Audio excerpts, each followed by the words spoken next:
বিভিন্ন গ্রামে আছে অনেকে কাজ কাম না কইরা টাকা আছে আর খালি সুদে টাকা দেয়। আপনাদের এলাকার কথা বলছি না, আছে এরকম? সুদ সগীরা গুনাহ না কবিরা গুনাহ? আবার সুদখোর দেখলেও বোঝা যায় না, ইয়া লম্বা দাড়ি, ধবধবে সাদা পাঞ্জাবি টুপি পায়জামা, দেখলে মনে হয় জান্নাত থেকে পালায় আসছে বেচারা। আবার এখানেই শেষ নয়, মসজিদ কমিটির গুরুত্বপূর্ণ পদও তার জন্য আছে, সুদও খায় আবার নামাজও ছাড়ে না। এইরকম এক সুদখোর একবার ফজরের নামাজ পুরা বের হয়েছে। কি পুরা বের হয়েছে? এখন ভাতিজা একটাকে দিয়েছিল সুদে টাকা, আজকেই টাকা দেওয়ার ডেট পেয়ে গেছে রাস্তায়। ভাতিজা কি খবর, আজকে না তোমার টাকা দেওয়ার ডেট? কয় চাচা মাত্র নামাজ পুরা বের হইলেন। এটা কেমনে বলেন, যান না বাসায় নিয়ে আসবো না। এখন সুদে টাকা দিলে কি হবে, এদিকে নামাজও ঠিক, ওইদিকে বাড়িতে গিয়ে আবার কোরআন তিলাওয়াত।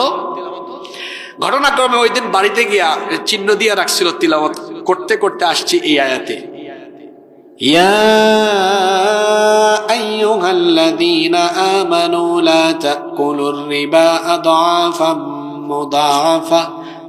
আলেমরা বুঝছেন কিসের আয়াত এটা।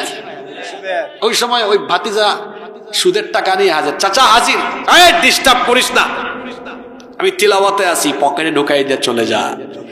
চাচা তিলাওয়াত করে কিসের আয়াত, ঢুকাই কি? এরকম সুদখোর আমার সমাজে নাই। সুদ হলো মারাত্মক কবিরা গুনাহ। যারা সুদের সাথে সম্পৃক্ত, আল্লাহর নবী বলেছেন যারা সুদ দেয়, যারা সুদ নেয়, যারা সুদের সাক্ষী হয় এবং যারা সুদ লিখে রাখে, সকলের উপরে লানত করেছেন মুহাম্মদ সাল্লাল্লাহু আলাইহি ওয়াসাল্লাম। যারা সুদের সাথে সম্পৃক্ত এরা আল্লাহ আর রাসূলের সাথে যুদ্ধ ঘোষণা করে দিয়েছে। কোরআনে কারিমে আল্লাহ বলেছেন যারা সুদের সাথে সম্পৃক্ত এরা শয়তানের আসর করা রোগীর মতো কিয়ামতের ময়দানে হাজির হবে। আল্লাহর নবী বলেছেন সুদের 70টারও বেশি গুনাহ আছে, তার মধ্যে সর্বনিম্ন গুনাহ হলো নিজের মায়ের সাথে জিনা করা। সুদখোররা কত খারাপ। আবার অন্য হাদিসে এসেছে আল্লাহর নবী বলেছেন যে ব্যক্তি 1 দিরহাম সুদ খায়, 36 বার জিনা করলে যে অপরাধ হয়, 1 দিরহাম সুদ খাইলে 36 বার জিনা করার সমান অপরাধ হয়। নাউযুবিল্লাহি মিন। অনেকে ঘুষ খায়, এটার নাম দিয়েছে আবার চেঞ্জ করে, কয় টেবিল মানি, স্পিড মানি। ফাইল নিয়ে গিয়েছে টেবিলে অফিসারে, প্রশ্ন করে আপনার ফাইলটা কি স্লোলি এরকম রানিং হোক চান নাকি একদম দ্রুত যাবে? সবাই তো দ্রুতই চায়। দ্রুত যদি চান তাইলে স্পিডে ফাইল যাবে, স্পিড মানি ছাড়েন। কি মানি? আবার অনেকে নাম দিয়েছে টেবিল মানি, অনেকে নাম দিয়েছে কমিশন দেন, বকশিস দেন, পার্সেন্টেজ, এরকম বিভিন্ন নামে আছে না নাই? লাআনা রাসূলুল্লাহ সাল্লাল্লাহু আলাইহি ওয়াসাল্লাম আর-রাশি ওয়াল মুরতাশি। ঘুষ যে দেয় এবং নেয় এদের উপরে লানত করেছেন মুহাম্মদ সাল্লাল্লাহু। সুদ খায়, ঘুষ খায়, চাঁদাবাজি করে, টেন্ডারবাজি করে, জনগণের মাল চুরি করে খায়, অবৈধ হারাম পথে যারা টাকা পয়সা উপার্জন করে, এই হারামের ভেতরে এরা কোনো আরাম পাবে? হারাম খাবে, তার রোগবালাই ধরবে, তার বউ বাচ্চার অসুবিধা থাকবে, তার পরিবারে এমন অসুবিধা থাকবে, এই হারাম টাকা পয়সা তার টিকবে না। আল্লাহ এমন এমন মুসিবত দিবেন, তার সব হারাম সম্পদ ধ্বংস হয়ে যাবে। এজন্য হারামে কোনো কি পাওয়া যায় না। হালাল অল্প হলেও সেটাতে বরকত দেন কে? এজন্য খবরদার, মারাত্মক কবিরা গুনাহ হলো হারাম পন্থায় উপার্জন করা বা হারাম খাওয়া। এই যে হারাম উপার্জন করেন কেন? আপনার বউ বাচ্চা পরিবারকেই তো ভালো রাখার জন্য, কিন্তু এই পরিবার কিয়ামতে কোনো আপনার কাজেও লাগবে না, এরা আপনাকে চিনবেও না, আপনার থেকে বরং উল্টা আপনারা দেখলে পালিয়ে যাবে। এই জন্য হারাম খাবেন না। কিভাবে নেক কাজের মাধ্যমে সগীরা গুনাহ মাফ হয়? যেমন কোন ব্যক্তি যখন ওযু করে, আল্লাহর নবী বলেছেন সে যখন ওযুর পানি দিয়ে তার অঙ্গ প্রত্যঙ্গ গুলো ধৌত করা আরম্ভ করে, ওযুর পানি যখন তার অঙ্গ প্রত্যঙ্গ ধুয়ে তারপরে গড়িয়ে পড়তে থাকে, তখন ওযুর পানির সাথে তার গুনাহগুলো ঝরে পড়তে থাকে। সুবহানাল্লাহ। যেমন কোন ব্যক্তি ওযু করার সময় কুলি করছে, মুখে পানি নিয়ে তারপরে পানি ফেললো, পানি মুখ থেকে যখন বের হয় তার জবানের সগীরা গুনাহ মাফ হয়। যখন সে তার মুখমণ্ডল ধৌত করে অজুর পানি যখন তার এই চেহারা তার মুখমণ্ডল গড়িয়ে গড়িয়ে পড়ে তার চোখের গুনাহ মাফ হয়, তার মুখমণ্ডলের সগীরা গুনাহ মাফ হয়ে যায়। সে যখন দুই হাত ধৌত করে, দুই হাত গড়িয়ে গড়িয়ে যখন পানি পড়ে পানির সাথে গুনাহগুলো ঝরে পড়ে, বান্দা যখন দুই পা ধৌত করে তখন অজুর পানি দুই পা দিয়ে গড়িয়ে গড়িয়ে পড়ার সাথে তার গুনাহগুলো তখন ঝরে পড়তে থাকে। এইভাবে নেকামলের মাধ্যমে সগীরা গুনাহ মাফ হয়। যেমন কোন ব্যক্তি যখন ঘর থেকে বের হয়ে মসজিদের উদ্দেশ্যে হাঁটা আরম্ভ করে, আল্লাহ নবী বলেছেন যখন সে ঘর থেকে বের হয়ে মসজিদের উদ্দেশ্যে হাঁটা আরম্ভ করে প্রতিটি পদক্ষেপে পদক্ষেপে প্রতিটি কদমে কদমে তার আমলনামা থেকে যিনি সগীরা গুনাহ মাফ করে দেন তিনি কে? আবার আরেকটা লাভজনক আমল হলো দুরূদ। কেউ যদি নবীর উপরে দুরূদ পাঠ করে, আল্লাহ নবী বলেছেন মান সাল্লা আলাইয়া সালাতান ওয়াহিদাতান, কেউ যদি আমার উপরে একবার দুরূদ পাঠ করে সাল্লাল্লাহু আলাইহি আশরু সালাওয়াত, যে ব্যক্তি আমার উপরে একবার দুরূদ পড়বে আল্লাহ ওই ব্যক্তির উপরে একবার নয় 10 বার আল্লাহ রহমত নাজিল করেন। এখানেই শেষ নয়, ওয়া হুত্তাত আনহু আশরু খাতিআত, যখন কোন ব্যক্তি নবীর উপরে একবার দুরূদ পাঠ করে তখন তার আমলনামা খুলে তার আমলনামা থেকে সঙ্গে সঙ্গে 10টা সগীরা গুনাহকে ডিলিট করে দেওয়া হয়। তাহলে বোঝা গেল সগীরা গুনাহ নেকামলের মাধ্যমে মাফ হয়, তবে শর্ত হলো কি থেকে বাঁচতে হবে? জোরে বলেন, কি থেকে বাঁচতে হবে? কবিরা গুনাহে লিপ্ত থেকে কেউ যদি নেক আমল করে করে করে করতে থাকে তার কোন আমল আল্লাহর দরবারে কবুল হয়? আমার সমাজে এমন বহু আলহাজ ইমান আলী আছে, নাম তার ইমান আলী। এই ইমান আলী সমান তালে প্রতিদিন কবিরা গুনাহ করে, আবার নামাজেও সামনের কাতারে থাকে। আবার এই ছেলেটারে ধরে আনত, বেয়াদব ছেলে, কি কথা চলতেছে তুমি বুঝো? আমি যে কথা বলছি এটা তোমার পাশের বাড়ির সাথে এখন এই কথাটা মিলবে। ব্যাককল ছেলে, এটা কি আসমানের উপরে আর জমিনের নিচের ওয়াজ হয়? কি উদাহরণ চলে তোমার ঘরের সাথে, এই উদাহরণ মিলবে এখন, আপনার গ্রামের সাথে মিলে যাবে এখন। কথা কি বলছি বলেন তো? কবিরা গুনাহে লিপ্ত, সে নামাজের সামনের কাতারে, হজের সময় সবার আগে, বিমানের বিজনেস ক্লাসে, উমরা বছরে 2-3 বার, নামাজও আছে, মাহফিলও আছে, মাহফিলের আয়োজক, মাহফিলের অতিথি, সভাপতি, বক্তা, শ্রোতা। কিন্তু কবিরা গুনাহ, কিরকম কবিরা গুনাহ করছে? ও সুদ খায়, ও ঘুষ খায়, মিলে মিলে ও চাঁদাবাজি করে, ও আলগা পয়সা খায়, ও মানুষের রক্ত ঝরায়, ও মানুষ খুন করে। আজান হলে আবার ইমান আলীর সামনের কাতারেও আছে। বুঝছেন কারবার? আমার দেশে এমন বহু মসজিদ কমিটির সভাপতি আছে, সে মসজিদেরও সভাপতি, আর এলাকায় সুদকুর ঘুষদেরও সে ওই কমিটির একদম সভাপতি। এদিকেও আছে বাজান, ওইদিকেও। এত গুরুত্বপূর্ণ কথা চলে যায়, আপনি ঘুমায় আছেন। হ্যাঁ, আজকের সব ওয়াজ তো আপনার এলাকার সাথে মিলবে, আপনি ঘুমাইলে চলবে? কি কথা বলেছি? কবিরা গুনাহে যদি কেউ লিপ্ত থাকে তার কোন নেক আমল আল্লাহর দরবারে কবুল। এক ইমান আলী, আমি নাম ইমান আলী বললাম কেন? কারণ আমার দেশে বহু মানুষের নামের সাথে কামের কোনো মিল নাই। বাবা নাম রেখেছে ফজর আলী, কিন্তু ফজর আলীর ফজরের নামাজ নাই, ঘুম থেকে উঠে সকাল 10টায়। বাবা নাম রেখেছে জোহর আলী, জোহর আলী জোহরের নামাজে একদিনও যায় না। বাবা নাম রেখেছে রমজান আলী, কিন্তু রমজান আলী রমজান মাসে দুপুর বেলা গাঞ্জা টানে। বাবা নাম রেখেছে কুরবান আলী, সামর্থ্য আছে কিন্তু কিপটা বেটা কুরবানি দেয় না।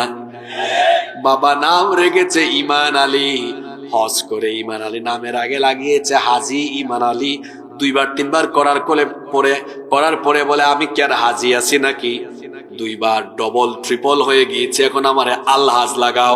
আলহাজ ইমান আলীর নাম ইমান আলী হলেও তার ইমানের খবর হলো কথা বলার সময় মিথ্যা বলে, বেঈমানি করে, এরপরে মানুষের সাথে প্রতারণা করে, সুদ খায়, ঘুষ খায়, চুরি করে, টেন্ডারবাজি করে, জনগণের হক মাইরা খায়। এই জাতের বহু ইমান আলী আমার সমাজে আছে না? না, এই জাতের বহু ইমান আলী আমাদের সমাজে। 2 প্রকার গুনার কথা বলছে, কিন্তু সগীরা গুনাহ বান্দা করছে, ভুলবশত হয়ে গিয়েছে, ওইটা নেকামলের মাধ্যমে কি হবে? কি হয়ে যাবে? ডিলেট। কি হবে? ডিলেট। কিন্তু কবিরা গুনাহে লিপ্ত ব্যক্তির কোন আমল আল্লাহর দরবারে কবুল। তাহলে বোঝা গেল যে গুনাহের শাস্তি বড় মারাত্মক এবং এটা মানুষকে জাহান্নামী বানিয়ে ফেলে, এই গুনাহটা কোন গুনাহ? জোরে বলেন, কোন গুনাহ? তাহলে আমি আপনি সেই কবিরা গুনাহ থেকে বাঁচার দরকার আছে না নাই? আজকে এমন কয়েকটা কবিরা গুনার কথা বলবো যা আপনার এলাকায় চলে, এমন কি আপনার নিজের সাথে মিলতে পারে। যদি মিলে তো আমি কি করব? আজকে তওবা করব ইনশাআল্লাহ। মনোযোগী থাকবেন তো। নাম্বার 1, কবিরা গুনাহের মধ্যে সবচাইতে বড় কবিরা গুনাহ হলো আকবারুল কাবাইরি আশশিরকু বিল্লাহ। সবচাইতে বড় কবিরা গুনাহ হলো আল্লাহর সাথে শিরক করা। আল্লাহর সাথে কি করা? মা মানা শিরক? হোয়াটস দ্য মিনিং অফ শিরক? শিরক শব্দের অর্থ কি? শিরক শব্দের অর্থ হলো, শিরক মানে হলো আল্লাহর একত্ববাদে, তার নাম বা গুণাবলীতে, তার ইবাদতে বা তার সার্বভৌম ক্ষমতায় যদি তার সাথে অন্য কাউকে সমকক্ষ সাব্যস্ত করা হয়, তাহলে সেটা হবে আল্লাহর সাথে কি করা? জোরে বলেন, কি করা? যে ব্যক্তি শিরকে লিপ্ত, আপনারা বলবেন হুজুর আমরা কেউ শিরক করি না এই এলাকায়, আমরা সবাই এক আল্লাহ বিশ্বাসী। একটু পরে বুঝবেন গো কেমনে মিলে যায়, কত শিরক আছে। মনোযোগ থাকবে তো। সেটা বলার আগে বলছি যে শিরকে লিপ্ত ব্যক্তির ক্ষতি হলো 3টা। কয়টা ক্ষতি? 1 নাম্বার, যে ব্যক্তি শিরকে লিপ্ত সেই ব্যক্তি আল্লাহর ক্ষমা থেকে বঞ্চিত। আমি প্রতিটা পয়েন্টের সাথে আয়াত, সূরা নাম্বার, আয়াত নাম্বার বলে দিব, বাড়ি গিয়ে মিলায় নেবেন। কোরআনে কারীমের 4 নাম্বার সূরা সূরাতুন নিসা-এর 48 নাম্বার আয়াতে রব্বুল আলামিন বলছেন, ইন্নাল্লাহা লা ইয়াগফিরু আন ইউশরাকা বিহি ওয়া ইয়াগফিরু মা দুনা যালিকা লিমান ইয়াশা ওয়া মান ইউশরিক বিল্লাহি ফাকাদ ইফতারা ইসমান আযীমা। রব্বুল আলামিন বলছেন, নিশ্চয়ই আল্লাহ শিরকের গুনাহ ছাড়া অন্য যে কোনো গুনাহ মাফ করে দেন, কিন্তু শিরকের গুনাহ তিনি ক্ষমা করেন না। যে ব্যক্তি আল্লাহর ব্যাপারে মিথ্যারোপ করে, আল্লাহর সাথে শিরক করে, সে জঘন্য গুনাহে লিপ্ত। আর এই গুনাহে, এই শিরকে যে ব্যক্তি লিপ্ত, সে আল্লাহর ক্ষমা থেকে বঞ্চিত। আপনারা বলেন, যে ব্যক্তি আল্লাহর ক্ষমা থেকে বঞ্চিত সে কি জান্নাতের গন্ধ পাবে নাকি? তাহলে শিরকে লিপ্ত ব্যক্তি কি থেকে বঞ্চিত? আল্লাহর ক্ষমা থেকে। জোরে বলেন, কি থেকে? নাম্বার 2 নাম্বার হলো, যে ব্যক্তি শিরকে লিপ্ত ওই ব্যক্তির সকল নেক আমল যিনি বাতিল করে দেন, বরবাদ করে দেন, তিনি কে? তার কোন নেক আমল আল্লাহ কবুল করেন না। কোরআনে কারীমের 39 নম্বর সূরা সূরাতুজ জুমারের 65 নম্বর আয়াতে রব্বুল আলামিন বলছেন, ওয়ালাকাদ উহিয়া ইলাইকা ওয়া ইলাল্লাযীনা মিন ক্বাবলিকা লাইন আশরাকতা লায়াহবাতান্না আমালুকা ওয়া লাতাকুনান্না মিনাল খাসিরিন। আল্লাহ তাআলা বলছেন, আমার হাবিব, অবশ্যই আমি আপনার উপরে এবং আপনার পূর্ববর্তী সকল পয়গম্বরের উপরে কি ধরনের ওহী নাযিল করেছি, যদি তারা আমার সাথে কাউকে শরীক করে তাহলে আমি তাদের সারা জীবনের সকল নেক আমলগুলো বাতিল করে দিব। তাহলে আমরা এই আয়াত থেকে জানতে পারলাম যে ব্যক্তি আল্লাহর সাথে শিরক করে তার সারা জীবনের নেক আমল যিনি বাতিল করে দেন তিনি কে? তার নামাজ, তার রোজা, তার হজ, তার যাকাত, তার দান সদকা, তার ওয়াজ মাহফিলের আয়োজন করা, ওয়াজ মাহফিলের বক্তা হওয়া, শ্রোতা হওয়া, সভাপতি হওয়া, অতিথি হওয়া, সবকিছু বাতিল যদি কোনোভাবে আল্লাহর সাথে কি হয়? জোরে বলেন কি হয়? শিরকে লিপ্ত ব্যক্তির 3 নাম্বার ক্ষতি হলো ওই ব্যক্তির জন্য আল্লাহ জান্নাত হারাম করে দিয়েছেন এবং তার জন্য জাহান্নাম যিনি অবধারিত করে রেখেছেন তিনি কে? রব্বুল আলামিন কোরআনে কারীমের 5 নাম্বার সূরা সূরাতুল মাইদা এর 72 নাম্বার আয়াতে বলছেন, ইন্নাহু মান ইউশরিক বিল্লাহি ফাকাদ হারামাল্লাহু আলাইহিল জান্নাতা ওয়া মাওয়াহুন নার। নিশ্চয়ই যে ব্যক্তি আল্লাহর সাথে শিরক করে আল্লাহ তার জন্য জান্নাত হারাম করে দিয়েছেন। ওয়া মাওয়াহুন নার ওয়া মা লিয-যালিমিন মিন আনসার। এবং আল্লাহ তার জন্য জাহান্নামকে অবধারিত করে দিয়েছেন, তার জন্য কোনো সাহায্যকারী থাকবে না। এই আয়াতগুলো থেকে আমরা জানলাম যে ব্যক্তি আল্লাহর সাথে শিরক করে সে কয়টা ক্ষতিতে নিমজ্জিত। পুরুষোচিত কণ্ঠে সবাই বলেন কয়টা ক্ষতি? দেখি তো ক্লাসের ভালো ছাত্রগুলো আমি ফাইন্ড আউট করি। এই 3টা পয়েন্ট কি বললাম? শিরকে লিপ্ত ব্যক্তি 1 নম্বরে আল্লাহর কি থেকে বঞ্চিত? ক্ষমা থেকে বঞ্চিত। দেখছেন সুসা বের হচ্ছে আর আসল ধান এখন বের হচ্ছে। আমি কিন্তু এইভাবে একটু পরপর প্রশ্ন করে আদায় করে ফেলি, অমনোযোগী হইেন না, কারণ কোরআনের কথার মতো দামি কথা পৃথিবীতে আর থাকতে পারে না। আছে 1 নাম্বার, যে ব্যক্তি আল্লাহর সাথে শিরক করে সে আল্লাহর কি থেকে বঞ্চিত? ক্ষমা। 2 নাম্বার, যে ব্যক্তি আল্লাহর সাথে শিরক করে ওই ব্যক্তির কি বাতিল? সকল নেক আমল বাতিল। 3 নাম্বার, তার জন্য কি হারাম। তাহলে বোঝা গেল শিরক বড় মারাত্মক কবিরা গুনাহ। এর সাথে লিপ্ত ব্যক্তির এত ক্ষতি, আল্লাহর ক্ষমাও নাই, তার কোনো নেক আমলের দামও আল্লাহর কাছে নাই, জান্নাতের গন্ধও পাবে না। তাহলে বোঝা গেল শিরক থেকে আমাদেরকে সচেতন থাকার দরকার আছে না নাই? শিরক কিভাবে ব্যক্তি থেকে নিয়ে পরিবার, সমাজ এবং রাষ্ট্র পর্যন্ত শিরক চলছে এবার আমি আপনাকে দেখাই। আল্লাহ ছাড়া অন্য কারো গায়েবী ক্ষমতা আছে এটা বলা বা বিশ্বাস করা হলো আল্লাহর সাথে শিরক করা। জাদু টুনা, বান মারা, শয়তানি জাদুবিদ্যা এগুলোতে যারা সম্পৃক্ত এদের ঈমান থাকে না, এরা মুশরিক হয়ে যায়। গ্রামে গঞ্জে অনেকে আছে ভাই ভাই, চাচা ভাতিজা বা প্রতিবেশী প্রতিবেশীকে বান মারে, জাদু টুনা করে, এরকম আছে না নাই? জাদুবিদ্যা হলো শয়তানি বিদ্যা। যারা জাদুবিদ্যা কিংবা যারা বান মারা এগুলোর সাথে সম্পৃক্তদের ঈমান থাকে না, এরা মুশরিক। তারপরে গ্রামে গঞ্জে অনেককে দেখা যায় গণকের কাছে যায়, জ্যোতিষীর কাছে যায়। যে ব্যক্তি গণকের কাছে, জ্যোতিষীর কাছে যায় তার ঈমান নাই। আল্লাহর নবী বলেছেন যে ব্যক্তি গণকের কাছে যায় 40 দিন পর্যন্ত তার কোনো নামাজ কবুল হয়, ঈমান চলে যায়। তওবা না করলে তার ইবাদত আর কবুলই হবে না। আজকে শিরক কিভাবে চলছে দেখেন। আল্লাহ যেটা দিতে পারেন, আল্লাহ যেটা করতে পারেন, এটা অন্য কেউ দিতে পারে বা করতে পারে এটা বিশ্বাস করা হলো আল্লাহর সাথে শিরক করা।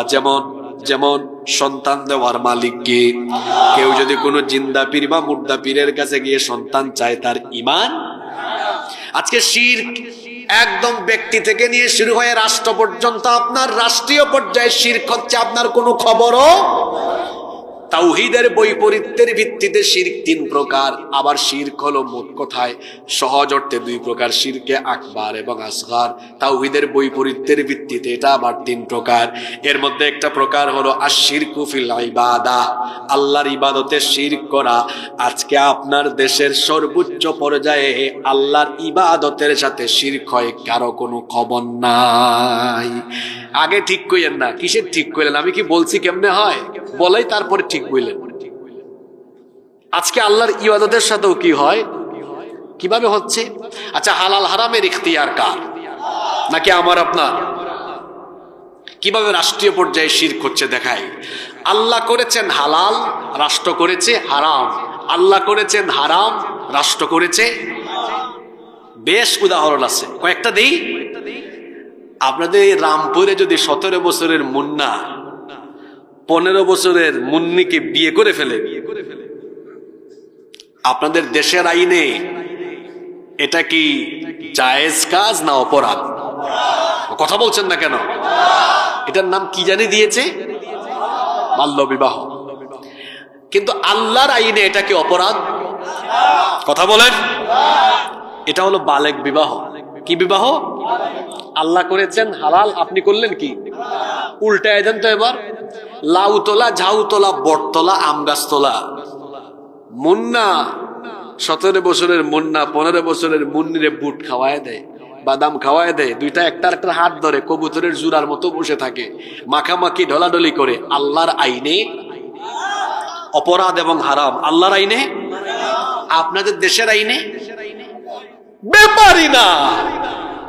আপনার দেশের আইনে আল্লাহ করেছেন হারাম, আপনি করছেন কি? কথা বলে না কেন? আল্লাহ করেছেন এই যে 17 বছরের মুন্না 15 বছরের মুন্নির দিনে বুট খায়, ডলাডলি মাখামাখি করে, আল্লাহ করেছেন। আর আপনি বলেন ব্যাপার না, আপনি করলেন হালাল, ব্যাপার না এটা। আবার 17 বছরের মুন্না 15 বছরের মুন্নিকে বিয়ে করে আল্লাহ করেছেন হালাল, আপনি করেছেন আইনত অপরাধ। এভাবে রাষ্ট্রীয়ভাবে আল্লাহর সাথে শিরক করা হচ্ছে। হালাল হারামের ইখতিয়ার কার? বুঝতেছেন শিরক কোন দিকে ঢুকছে এখন? আপনি আগে ভাবছিলেন হুজুর এগুলাতে আমরা নাই, আরো আছে গো। বলবো সকল ক্ষমতার মালিক কে? না না না না না, আপনাদের দেশের আইনে। একজন সরকার বলছে এই পোলাটা খুব ট্যালেন্ট। কেন ট্যালেন্ট আমি একটু পরে বলবো। দেশের আইনে হলো সকল ক্ষমতার উৎস। আচ্ছা, জনগণই যদি সকল ক্ষমতার উৎস হইতো, যদি মানুষের কাছে ক্ষমতা থাকতো, আপনার কি পেট ব্যথা, মাথা ব্যথা, ঘাড় ব্যথা, মাজা ব্যথা, কোমর ব্যথা, এত ব্যথা হইতো? জ্বর, সর্দি, কাশি, আলসার, ক্যান্সার, করোনা, ওমিক্রন, কুমিক্রন, ডুমিক্রন, এগুলা হইতো? তার মানে আপনার নিজের শরীরের উপরই আপনার কোনো নিয়ন্ত্রণ বা ক্ষমতা নাই। আপনি কেমনে সকল ক্ষমতার মালিক হন? ক্ষমতার নামে তো আল্লাহ কোরআনে একটা সূরাই দিয়েছেন। এটা কোরআনে কারীমের 67 নম্বর সূরা। সূরার নাম সূরা মুলক। সূরার নাম সূরা মুলক। শব্দের অর্থ হলো পাওয়ার, অথরিটি, সভরেন্টি। মুলক মানে হলো ক্ষমতা, রাজত্ব, কর্তৃত্ব, সার্বভৌমত্ব। সার্বভৌম ক্ষমতার একমাত্র মালিক যিনি, তিনি কে? এই ক্ষমতার সূরা আল্লাহ শুরু করলেন কিভাবে? তাবারাকাল্লাযী বিয়াদিহিল মুলকু ওয়া হুয়া আলা কুল্লি শাইইন কাদির। বরকতময় সুমহান সেই সত্তা যার হাতে সকল ক্ষমতা। সকল ক্ষমতার মালিক যিনি, গলার আওয়াজ বড় করে বলেন তিনি কে? ওই পুলার কথায় চলে যায়, ট্যালেন্ট। সে বলেছে সরকার। যারা বলে মানুষ সকল ক্ষমতার মালিক, সকল ক্ষমতার উৎস জনগণ, এরা জনগণকে পাম দেয়।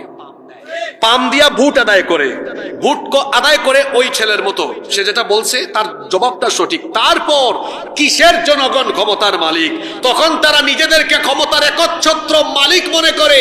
জনগণকে তারা নির্যাতনে পিষ্ট করে এমন ভাবে যে জনগণের পয়সায় কেনা গুলি তখন জনগণের বুকের উপর তারা চাপায়া দেয়। এই হলো এদের আসল চরিত্র, এই হলো এদের।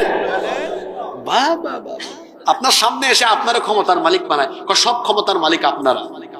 এটা হচ্ছে আপনাদের থেকে ভোট নেওয়ার একটা টেকনিক, ভোট নেওয়ার একটা, নেওয়ার পরে আর ক্ষমতার মালিক আপনাদেরকে বানায়, একদম পিটায়, গণহত্যা চালায়। বের হলেই দেখেন নাই গত 15 বছরে ফেরাউনের দল যেই বের হয়েছে বুকের উপরে গুলি চালিয়ে ঝাঁঝরা করে দিয়েছে। এই হলো তাদের আসল চরিত্র, এই হলো তাদের। যারা বলে আপনাদের এলাকায় যদি কোনো নেতা এইটা বলে সকল ক্ষমতার মালিক জনগণ, তারে বলবেন আবার অজু কইরা আসো, অজু কইরা আবার তওবা করে ঈমান আনো, নইলে তোমার মতো নেতাকে এই মনোহরদিতে আমরা ঢুকতেও দিব না। সকল ক্ষমতার মালিক কি? তিনি যাকে চান ক্ষমতা দেন, যাকে চান ক্ষমতা থেকে আবার নামাতে পারেন, যাকে চান ক্ষমতা দিয়ে একটু ডিল মারেন, লুজ করে দেন রশিটা, দেখি তুই কি করতে পারস। আমরা 15 বছর ধরে ওয়াজ শোনাইছি আপনাদেরকে যে জুলুমের পরিণতি ভালো হয়, আপনারা অধৈর্য হয়ে গিয়েছিলেন। আমরা বলেছিলাম পৃথিবীতে আল্লাহ কোন জালিমকে ইজ্জতের সাথে বিদায় হতে দেন নাই, সব জালিমকে আল্লাহ বেইজ্জত করেছেন। আমার দেশেও যারা জুলুমের সীমা ছাড়িয়ে গিয়েছিল, এদেশের ছাত্র জনতা তাদেরকে তাদের মামু বাড়িতে নির্বাসিত করে দিয়েছে।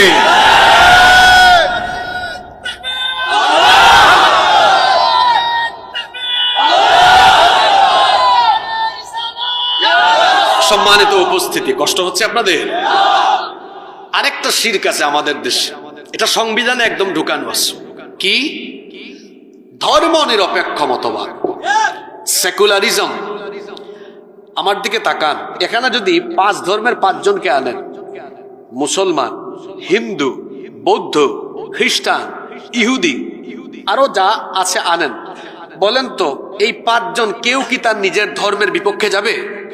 মুসলমান মসজিদে যায়, হিন্দু মন্দিরে যায়, বৌদ্ধ তার গির্জায় যায়, খ্রিস্টান তার পেগুডায় যায়, চার্চে যায়, প্রত্যেকে তার উপাসনালয়ে আছে, সবাই যার যার ধর্মের পক্ষে, সবারই ধর্ম আছে। একমাত্র ধর্ম নাই একজনের, ধর্ম নাই একজনের, তার নাম শয়তান। তার নাম কি? শয়তানের কোনো ধর্ম আছে? তার কোনো ধর্ম? শয়তান হলো ধর্ম নিরপেক্ষ মতবাদী। এই ধর্ম নিরপেক্ষ মতবাদের কথা যারা বলে বা বিশ্বাস করে বা প্রতিষ্ঠা করার চেষ্টা করে, এরা হলো আল্লাহর জমিনে শয়তানের খলিফা। কার খলিফা? জোরে বলেন, কার খলিফা? শুনেছি সংবিধান সংস্কারের কাজ চলছে। ইউনূস সাহেবকে বলবো, এই কুফরি মতবাদ, এই শিরকি মতবাদ, ধর্ম নিরপেক্ষ মতবাদ, এটাকে সংবিধানের অনুচ্ছেদ থেকে বাতিল করে এটাকে ডাস্টবিনে নিক্ষেপ করতে হবে। আজকে শিরক একদম মাথার উপরে আছে, আমাদের রাষ্ট্রে পর্যন্ত আছে। সবচাইতে বড় কবিরা গুনাহের নাম কি? কথা বলেন, সবচেয়ে বড় কবিরা গুনাহের নাম কি? এ ধরনের শিরকি মতবাদ বা শিরকি কথাবার্তা, শিরকি আকীদায় যারা লিপ্ত, তাদের সাথে আমাদের কোনো সম্পর্ক, চলনে বলনে কথনে উঠা বসা চলাফেরায় আকীদা বিশ্বাসে কোনোভাবেই আল্লাহর সাথে শিরক করা যাবে। আপনাদের কষ্ট হচ্ছে মনে হয়? তাইলে একটা কবিরা গুনাহের কথা বললাম। 2 নম্বর আরেকটি গুরুত্বপূর্ণ কবিরা গুনাহ হলো ফরজ নামাজ তরক করা, ফরজ নামাজ ছেড়ে দেওয়া। এটা কি গুনাহ? জোরে বলেন। এখন তো আওয়াজ বড় ছোট হয়ে গেল আপনাদের। এটা কি গুনাহ? প্রতিদিন নামাজ কয় ওয়াক্ত ফরজ? জোরে বলেন, কয় ওয়াক্ত? এই 5 ওয়াক্ত নামাজ কেউ যদি ছেড়ে দেয়, সে কবিরা গুনাহে লিপ্ত। কি গুনাহে লিপ্ত? একজন ইমানদারের প্রথম ডিউটি কি? জোরে বলতে হবে, প্রথম ডিউটি কি? নামাজ। বলেন তো শয়তান হাসে কখন আর কাঁদে কখন? মানুষ যখন সাজদা দেয়, শয়তান তখন এক পাশে গিয়ে আফসোস করে করে কাঁদে, আর মানুষ যখন সেজদা না দিয়ে নামাজ ছেড়ে দেয়, তখন শয়তান সবচেয়ে বেশি হাসে। তাহলে বেনামাজিরা 5 ওয়াক্ত নামাজ ছেড়ে এরা কারে হাসায়? জোরে বলতে হবে, কারে হাসায়? আমি তো আগেই বলেছি বাবারা, ভাইয়েরা, আজকে আসমানের উপরের কোনো ওয়াজ হবে না, জমিনের নিচের কোনো ওয়াজ, সব আমাদের মাঝখানে যা ঘটে তা হবে। তাহলে আমি তো এই সমাজের কথা বলছি, এই সমাজের যে আব্দুল করিম, আব্দুল সালাম, আব্দুল সাত্তার, এত সুন্দর সুন্দর নাম, এই ধরনের যে ব্যক্তিরা 5 ওয়াক্ত নামাজ প্রতিদিন ছেড়ে দেয়, এরা প্রত্যেক দিন 5 বার নামাজ ছেড়ে দিয়ে কারে হাসায়? কারে খুশি করে? আপনারা কারে খুশি করবেন? কারে খুশি করবেন? তা আল্লাহরে খুশি করতে হলে, আজান হলে কোথায় যেতে হবে? শয়তান, তার নাম ইবলিস, এ ছিল কোথায়? জান্নাতে। সে জান্নাত থেকে বের হয়েছে কেন? একটা সাজদা না দেওয়ার। কয়টা সাজদা দেয় নাই? وَإِذْ قُلْنَا لِلْمَلَائِكَةِ اسْجُدُوا لِآدَمَ فَسَجَدُوا إِلَّا إِبْلِيسَ। আর স্মরণ করো যখন তোমার রব ফেরেশতাদেরকে বললেন তোমরা আমার বানানো আদমকে সাজদা দাও, সবাই সাজদা দিল, একজন সাজদা দেয় নাই। যে সাজদা দেয় নাই তার নাম হলো, একটা সাজদা না দিয়ে ইবলিসের ক্ষতি হলো 5টা। জোরে বলেন কয়টা? কি কি ক্ষতি হলো? 1, আবা ওয়াস্তাকবারা ওয়া কানা মিনাল কাফিরিন। 1 নাম্বার ক্ষতি হলো সে আল্লাহর বাধ্যগত রইল না, আল্লাহর আদেশ অস্বীকার করে, অমান্য করে সে আল্লাহর অবাধ্য হলো। 2 নাম্বার ওয়াস্তাকবারা, সে অহংকারী হয়ে গেল। 3 নাম্বার ওয়া কানা মিনাল কাফিরিন, সে কাফিরে পরিণত হয়ে গেল। 4 নাম্বার আল্লাহ বলছেন যখন সে আল্লাহকে সাজদা দেয় না, আল্লাহ বলেছেন ফাখরুজ মিনহা, জান্নাত থেকে বের হ, ফা ইন্নাকা রাজিম, আজকে থেকে তুই বিতাড়িত। 4 নাম্বার ক্ষতি হলো জান্নাত থেকে সে বিতাড়িত হলো। 5 নাম্বার ক্ষতি হলো ইবলিস অভিশপ্ত হলো। ইবলিস আল্লাহকে সাজদা দেয় নাই, কয়টা ক্ষতি হইল? কয়টা? দেখি তো। 1 নাম্বার সে আল্লাহর বাধ্য না অবাধ্য? সে অহংকারী। 3 নাম্বার সে কাফির। 4 নাম্বার জান্নাত থেকে বিতাড়িত। 5 নাম্বার হলো অভিশপ্ত, লানত প্রাপ্ত। ইবলিস সাজদা না দেওয়ার কারণে জান্নাত থেকে বের হয়েছে। এজন্য ইবলিসের প্রথম চেষ্টা হলো, ইবলিসের প্রথম কর্মসূচি হলো আমিও এই মানুষকে সাজদা দেওয়াতে দিব না। এই জন্য আমরা যখন ঘুমাই, ঘুম থেকে নিয়ে শুরু করে একেবারে ঘুমানোর আগ পর্যন্ত 24টা ঘন্টা আমাদেরকে নামাজ থেকে দূরে রাখার জন্য আপ্রাণ জিহাদ করে শয়তান।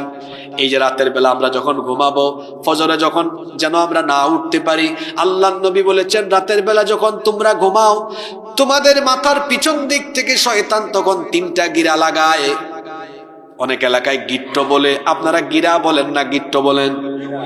3টা গিট্ট লাগায়, প্রতিটা গিট্টর মধ্যে মন্ত্র পড়ে আর ফু দেয়।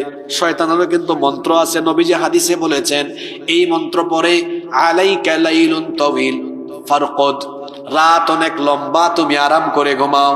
কোন ব্যক্তি যখন ফজরের সময় ঘুম থেকে উঠে যায়, বিছানা ছেড়ে অলসতা ছেড়ে উঠে যায়, শয়তানের লাগানো 1 নাম্বার গিরা তখন ছুটে যায়। যখন সে ওযু করে শয়তানের লাগানো 2 নাম্বার গিরাটা ছুটে যায়। যখন সে নামাজে দাঁড়িয়ে যায় শয়তানের লাগানো 3 নাম্বার গিরা ছুটে যায়। শয়তান চেষ্টা করে কি করে না? এক